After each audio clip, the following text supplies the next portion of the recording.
Up next, LFG Labs Verify. I will take this one. We're going to watch me learn live about them because I've never heard of them before. And that's like one of the beauties of this live stream. And for anyone else that just wants to learn more about these projects, is there are so many amazing projects that are keeping us safe and they're not getting kind of the love that they deserve. And so we're using this live stream in order to give them an opportunity to get more distribution. And this whole round too is about like getting them more distribution and more eyes on them.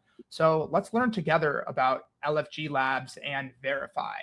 So it looks like it is a formally verified smart contract compiler written in Lean 4. I don't know what that is, but if you're more technical than me, you probably do. But it looks like it's really cool. It can be used in two ways. Okay, it's formal verification. So it's a tool that allows you to formally verify your smart contracts, which is something that I've really struggled to wrap my head around as someone that like doesn't have a background in cryptography. Everyone that I talk to that's much smarter than me when it comes to security tells me this is one of the holy grails in keeping code safe. Griff, if you have a better understanding of formal verification, please let me know. But from my understanding, it's like making sure the code is actually doing what it says and you're able to somehow mathematically prove it does that using like fancy cryptography. Griff, do you know anything more about formal verification?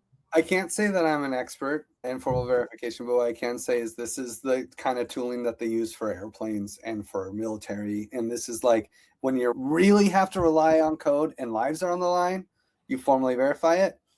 Lives aren't on the line in crypto, but it would be nice if we could rely on it with that kind of level of security. But I will say formal verification to a lot of people, it's a panacea. As I talk to more people in the security space, it is important, but there are formally verified contracts that still get hacked and still have bugs because it also depends on how you formally verify it. So just like, it feels like a panacea, but we're still in software.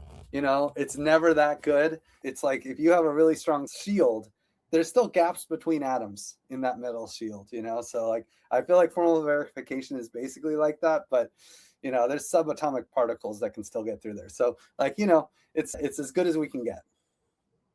Yeah. And if you're someone that's like, I want to make sure that my code is as good as it can get, well, to me, at least formal verification sounds kind of scary, but it looks like you could use this tool, Verity, or I'm not good at pronouncing things, but yeah, you can come check out this tool by LFG Labs. And it seems to make it really easy to actually formally verify your code or write new contracts with built-in formal verification proofs. Looks like it's already live with Lido and Safe. So two of the most important, well, I don't want to say things are more important than others, but like Lido and Safe, you can make the argument are like core infrastructure to Ethereum. wise, they have more ETH than anywhere else. So, and almost all of us are in some way touching their code. Like if you use either multi-sigs or if you're like using DeFi at all, and like Lido is one of the biggest validators. They are the biggest validator. So we rely on them as one of many parties that make sure Ethereum is secure. So check out LFG Labs if you want to learn more about their formal verification tool.